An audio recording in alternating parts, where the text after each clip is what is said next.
The story did not arrive as a prophecy. It arrived quietly, slipping into timeline's comment sections. Late-night conversations, that strange moment near the end of the year when people are already looking backward and forward at the same time. It was framed not as a declaration, but as a personal account. A single voice, a child's voice, an 11-year-old boy named Kareem. According to the story now circulating, Kareem lived in Michigan, a place where winter does not announce itself gently. Ice settles without warning. Roads become mirrors. One ordinary drive became something else in a matter of seconds. A loss of control, the sound of metal folding into itself, a sudden stillness where motion had been. Kareem said that, for a brief interval, his heart stopped. For an observer, this is where the story might normally end, filed away as a tragic accident narrowly survived. But this account does not linger on medical details. It moves instead into that familiar, unsettled territory between life and death, a space that has appeared in human storytelling for as long as memory reaches back. Kareem described leaving his body. He spoke of warmth where there should have been cold, of distance from pain, of awareness without weight. These descriptions are not unique. Across cultures and centuries, people who report near-death experiences often reach for the same language: separation, clarity, presence. What differs is not the structure of the experience, but the meaning assigned to it afterward. In Kareem's telling, that meaning came quickly and decisively. He said he encountered Jesus, not a vague presence, not an undefined light, but a recognizable figure, marked by familiarity and detail. And it is here at this precise moment that the story takes on its power. Because Kareem was not raised within a Christian framework. His family, by his own account, followed a different religious tradition. The implication is clear. What he experienced did not align with what he had been taught to expect. For many listeners, this is where belief enters. For the observer, this is where pattern recognition begins. Throughout history, moments of near-death have often produced visions that contradict, challenge, or reframe the experience's existing worldview. These stories tend to spread most rapidly when they appear to cross boundaries between religions, cultures, or generations. A child's testimony intensifies that effect. Children are perceived as less strategic, less invested in persuasion. Whether that perception is fair or not, it shapes how such stories are received. The observer notices how quickly the narrative establishes credibility, not through evidence, but through vulnerability. Kareem is not presented as enlightened or chosen. He is portrayed as frightened, confused, and young. His fear is not abstract, it is personal. He worries about his parents, about his family, about whether effort alone is enough to keep someone safe beyond this life. This is not incidental. Fear for loved ones is one of the most powerful emotional currents a story can tap into. As the account unfolds, the language becomes increasingly visual. Kareem does not speak in doctrine or theology. He speaks in images. A door that closes without a sound. Names fading from a page. A structure that looks stable until examined from the inside. These are not arguments. They are symbols. And symbols bypass debate. They lodge themselves somewhere deeper. From an observational standpoint, it is important to note what the story does not do, at least not yet. It does not describe global disasters. There are no wars, no explosions, no collapsing cities. The danger is quieter, slower, almost administrative. A process underway while most people remain distracted. This subtlety may be one reason the story resonates. Loud catastrophes feel hypothetical. Silent thresholds feel real. Kareem's experience is framed as brief. He is not shown touring the afterlife. He is not given secret knowledge of dates or events. Instead, he is positioned as a witness to a warning already in motion, something that does not need his permission to unfold. The observer notices another recurring element: time. The story emphasizes that this moment came unexpectedly. Kareem did not prepare for it. He did not plan it.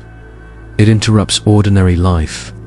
This reinforces a central tension that will continue throughout the narrative: the idea that preparation may already be overdue, and that recognition arrives only after disruption. When Kareem returns, when the warmth gives way to pain, when sound crashes back into his awareness, the world has not changed. Hospital lights, machines, familiar voices, relief, confusion. Yet the story insists that something invisible has shifted. Here the observer pauses, not to confirm or deny, but to contextualize. Human beings have always told stories about thresholds, about crossing lines unknowingly, about moments when opportunity narrows rather than expands. These stories appear most often during periods of uncertainty, when the future feels compressed, when progress no longer feels linear. It is no coincidence that Kareem's story gained attention near the turn of the year. New Year's has always functioned as a psychological hinge. It carries the illusion of reset, even as it reminds people that time does not actually stop. When anxiety is already present, a narrative about a closing door does not create fear, it gives it form. The observer also notes how responsibility is framed. Kareem is not portrayed as someone tasked with changing the world. He is simply someone who saw something and survived to tell it. The burden of response is quietly shifted onto the listener. What matters is not what happened to him, but what others will do with the knowledge of it. This is where the story begins to move beyond personal experience into collective implication. Is the account factual? Is it symbolic? Is it shaped by memory, culture, and expectation? These questions remain unanswered, and perhaps intentionally so. The power of the narrative does not rely on resolution. It relies on unease. The observer does not preclude that Kareem encountered the divine, nor does the observer dismiss his experience as fabrication. Instead, the observer recognizes the story as a mirror, one reflecting a deeper concern that many people already carry but rarely articulate. The concern is not about death itself. It is about missing something important while believing there is still time. As the story continues, it will move further into symbolism, urgency, and interpretation. But at its foundation, it begins here, with a child, an accident, and a moment when ordinary assumptions briefly dissolved. Whether that moment came from beyond or from within may be less important than the fact that so many people are listening now. Because stories like this do not spread when societies feel stable. They spread when something unseen already feels as though it is shifting. As the story continues beyond the accident, its focus begins to shift. What initially feels like a personal account slowly reveals a deeper structure, one that has appeared many times before, in many different forms. The observer notices that the narrative is no longer centered on what Kareem experienced, but on what his experience is meant to mean. At the heart of that meaning is a simple contrast, repeated with quiet insistence: effort versus assurance. In Kareem's account, the people he worries about most are not strangers. They are his parents, his family, ordinary people trying to live correctly, to do what they believe is right. His father, in particular, is described as disciplined, methodical, committed to doing everything required of him. Prayers at the right times, moral rules carefully followed. Life approached like a structure that can be built step by step. From an observational standpoint, this portrayal is significant. The story does not attack religion from the outside. It approaches it from within through the image of someone sincerely trying and still falling short. This is where the metaphor of the ladder appears. A ladder is not inherently flawed. It is useful, practical. It allows progress. But it has one critical limitation. It only works if it reaches high enough. In the story, ladders represent systems of belief based on accumulation, more prayers, more discipline, more effort. Each rung matters. Each step feels meaningful. Yet no matter how carefully the ladder is constructed, it never quite reaches the other side. The observer recognizes this motif immediately. It is ancient, across religious history. The tension between doing and being saved has always produced stories like this. In Judaism, Christianity, Islam, Hinduism, and countless other traditions, there is a recurring anxiety. What if my best is still not enough? What if the system I trust collapses precisely when I need it most? The ladder fails not because the climber is lazy, but because the distance is too great. Opposite the ladder stands another image, the bridge. Unlike a ladder, a bridge does not require effort to build from the traveler. It already exists. It spans the gap entirely. The only requirement is to step onto it. In Kareem's story, this bridge is not symbolic of a teaching or a method. It is personal. It is embodied. It is presented as something that replaces effort with surrender. From the observer's perspective, this is not merely a theological claim. It is a psychological one. Stories that emphasize bridges over ladders tend to emerge in periods when people feel exhausted, when systems feel heavy, when the burden of constant self-correction becomes overwhelming. The appeal is not freedom from morality, but freedom from anxiety. The promise is not ease, but certainty, and certainty is a powerful offering. The observer notices how carefully the story avoids mocking efforts. Kareem's father is not portrayed as foolish. He is portrayed as tired, earnest, trying to protect his family by calculating, preparing, and planning. This detail matters. It ensures that listeners who identify with that mindset do not feel attacked. They feel seen. Then the story quietly introduces doubt. What if all that calculation is aimed at the wrong problem? What if preparation itself becomes a distraction? This is where the narrative begins to universalize. It is no longer about one religion versus another. It becomes about a broader human instinct, the belief that control can be earned, that safety is something we can assemble if we are careful enough. The ladder, in this sense, is not only religious. It is economic, social, psychological, degrees, savings, reputations, routines or forms of ladders that promise security if climbed correctly. The bridge, by contrast, represents relinquishment, trust in something external, something that does not scale with effort. For the observer, this contrast explains much of the story's resonance. In a world increasingly defined by performance, metrics, productivity, optimization, self-improvement, the idea that salvation or safety cannot be earned feels both threatening and strangely relieving. The story does not ask the listener to work harder. It asks them to stop working. That alone is enough to unsettle deeply ingrained assumptions.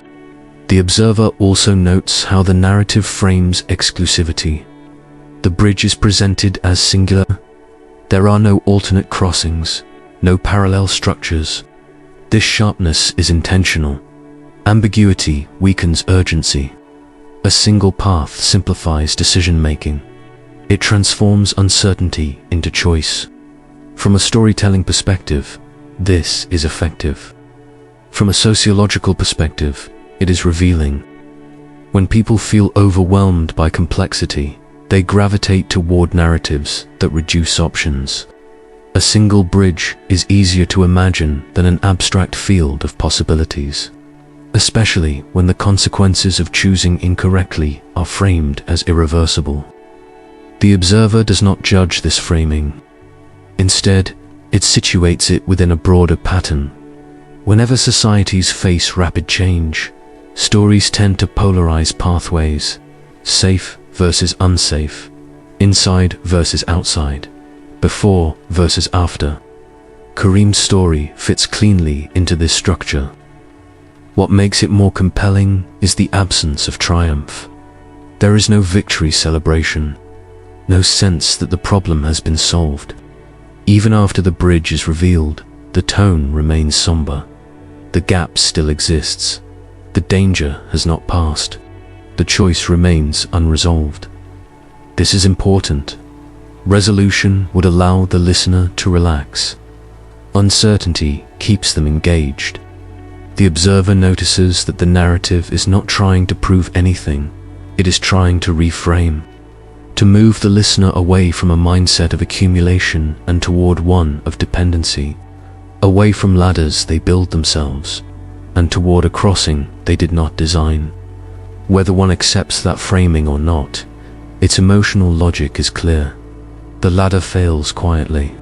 The bridge waits silently, and the listener is left standing between them, not yet forced to move, but increasingly aware that remaining still may not be an option. By the time the story reaches its third movement, the language shifts again. It becomes less personal, less anchored to Kareem himself, and more immersed in imagery. This is where the narrative stops asking what happened and begins suggesting what is coming. For the observer, this transition is revealing. Stories that rely on symbols rather than events are not trying to inform. They are trying to prepare. Kareem describes a sequence of visions, each one simple, almost understated, yet heavy with implication. None of them are chaotic. None are spectacular in the cinematic sense. Instead, they are quiet, slow, and deeply unsettling, because they resemble ordinary life too closely. The first image is that of trees. They are described as tall, green, healthy at a distance. People gather beneath them. They appear strong, stable, rooted. But when examined more closely, their interiors are hollow, rotten, eaten away from within. The danger is not visible until it is too late. From an observer's standpoint, this symbol is not subtle. It draws from a long tradition of moral imagery where outward appearance masks inner decay. What matters here is not the religious framing, but the timing of its appeal. Stories about hidden rot tend to surface when trust in institutions is weakening, when people sense that what looks solid may no longer be reliable. The trees do not fall immediately. That detail matters. Collapse is delayed. The threat is conditional. They will stand until pressure arrives. That pressure comes in the next image. A field in darkness. Countless people holding small candles. Each flame fragile, individual, easy to protect if attention is given. Then a wind begins to move through the field. Cold, invisible, selective. It does not destroy the candles directly. It extinguishes them only when they are neglected. The observer notices how responsibility is framed here. The wind is not blamed. Distraction is. People are described as looking away, arguing, scrolling, preoccupied. The message embedded in the image is not about persecution. It is about inattention. This distinction is critical. Stories that warn of enemies galvanize resistance. Stories that warn of distraction provoke self-examination. The implication is uncomfortable. The threat does not come from outside forces alone, but from within daily habits. The wind is not dramatic. It is ordinary. It is described as coming during routine moments, when no one expects it to matter. This framing mirrors a common modern anxiety that the most important things are not lost through catastrophe, but through neglect. The next image deepens this theme. A dark ocean, heavy waves, people struggling to stay afloat while clinging to objects they refuse to release. Televisions, gold, credentials, symbols of success, security, identity, each item valuable on land, each one deadly in the water. The observer recognizes this as a familiar paradox. What protects us in one environment can destroy us in another. The story does not condemn wealth or achievement outright. It portrays attachment as the problem. Weight, not ownership, is what causes sinking. Then, at the center of the chaos, there is a boat. It is not impressive. It is not modern. It is not optimized. It looks old, worn, insufficient. Those in the water hesitate not because they cannot reach it, but because they do not respect it. They believe they can manage on their own. They trust their strength, their resources, their ability to swim just a little longer. From the observer's perspective, this moment encapsulates the entire narrative's tension. The boat is not rejected because it is inaccessible. It is rejected because it does not align with expectations of how salvation should look. The boat asks for surrender without spectacle, and that is often the hardest request of all. The observer notes how these visions share a common structure. None of them depict sudden judgment. None involve lightning, fire, or immediate punishment. Instead, each scenario unfolds gradually. The trees fall only when the wind arrives. The candles go out only when neglected. The swimmers sink only because they refuse to let go. The danger is participatory. This is not accidental.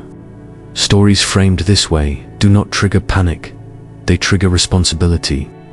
The listener is subtly guided toward the idea that failure is not imposed. It is chosen, moment by moment, through inaction or attachment. Another pattern becomes clear. Every image involves something familiar placed into a new context. Trees, candles, boat subjects associated with safety, warmth, guidance.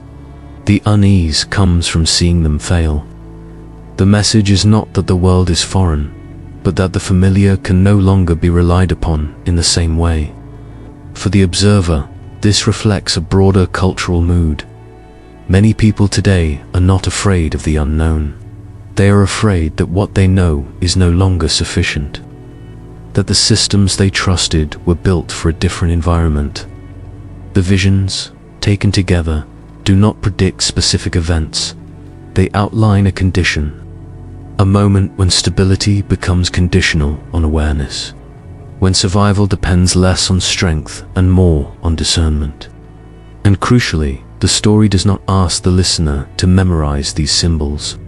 It asks them to recognize themselves within them. Are you the tree that looks strong?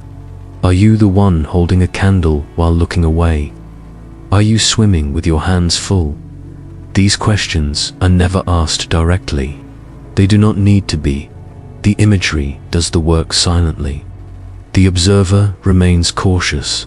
Symbolic language is powerful precisely because it resists verification. But that same quality allows it to move freely across belief systems, cultures, and personal histories. One does not need to accept the source of the visions to feel their relevance. That is why stories like this travel, not because they reveal the future, but because they articulate a present tension many people already feel but struggle to describe. The visions do not tell the listener what will happen. They tell the listener what could fall quietly, gradually if attention drifts. And as the narrative moves forward, that quiet possibility begins to narrow. The images give way to a specific moment, a point in time, a threshold that, once crossed, does not reopen. By this point in the story, the symbols have done their work. They have softened the listener's resistance, replaced argument with atmosphere, and prepared the ground for something more precise. The narrative now introduces a boundary not abstract, not timeless, but fixed to a moment, a month, a year, a narrowing window, January, and beyond it, 2026. For the observer, this is where the story becomes most revealing, because of what it predicts, but because of how it uses time. Kareem does not describe January as an explosion. There are no sirens, no armies, no fire in the streets. Instead, January is portrayed as a shift in temperature, a change in light, a season turning inward. The phrase used is not catastrophe, but spiritual winter. This distinction matters. Winter is not sudden. It does not announce itself violently. It arrives quietly, day by day, until one morning the ground is harder than expected, and what once grew easily now requires effort or fails entirely. By choosing winter rather than disaster, the story reframes danger as something gradual and impersonal. From an observational perspective, this is a sophisticated move. Stories that assign meaning to specific dates often fail because they promise spectacle. When spectacle does not arrive, credibility collapses. But stories that frame time as a process rather than an event can survive disappointment. They do not depend on proof, they depend on perception. January, in this narrative, is not the end. It is the point at which reversal becomes difficult. The image that anchors this idea is the stone door. It does not slam shut. It slides, slowly, silently. The most unsettling detail is that no one hears it unless they are listening for it. There is no alarm, no final warning, only the realization too late that the opening is smaller than it was before. For the observer, this image resonates far beyond religion. It mirrors a common modern anxiety, that the most important opportunities in life do not disappear dramatically. They fade while attention is elsewhere. The story reinforces this by describing what people are doing as the door closes. They are not committing great evils. They are watching the news, planning finances, scrolling through updates, arguing about details, preparing for a future that assumes continuity. This is not an accusation, it is an observation. Human beings plan for the future based on the assumption that tomorrow will resemble today. When that assumption begins to fail economically, socially, technologically, stories arise that suggest the real danger is not collapse, but misalignment.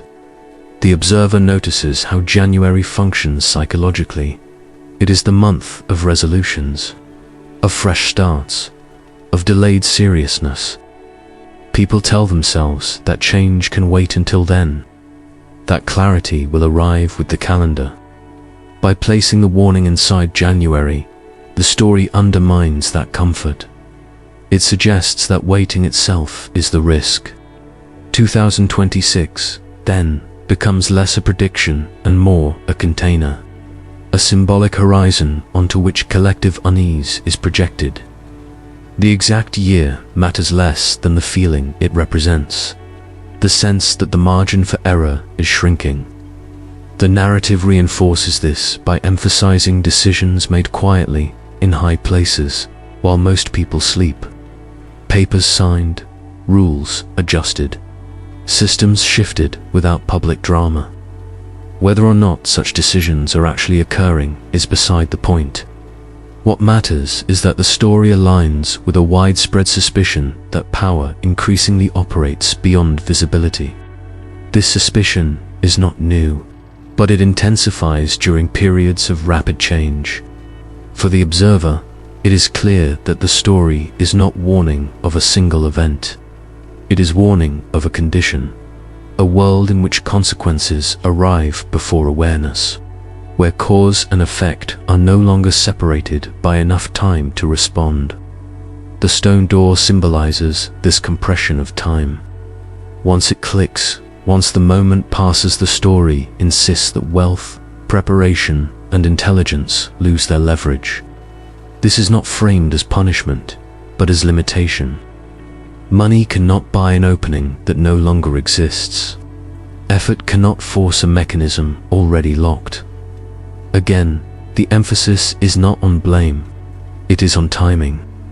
Stories like this tend to emerge when societies feel outpaced by their own creations, by technology, by markets, by systems that move faster than individual comprehension. In such environments, people fear being left behind, not because they are immoral, but because they are slow. January in 2026 give that fear a shape. The observer remains careful here. Dates have power precisely because they invite anticipation. But anticipation can be ducted. It can motivate reflection, or it can paralyze action by outsourcing responsibility to the calendar. What this story does differently is collapse that distance.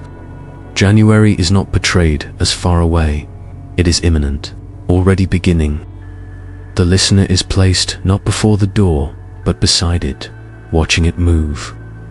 This framing leaves little room for neutrality. One does not need to believe the story to feel its pressure.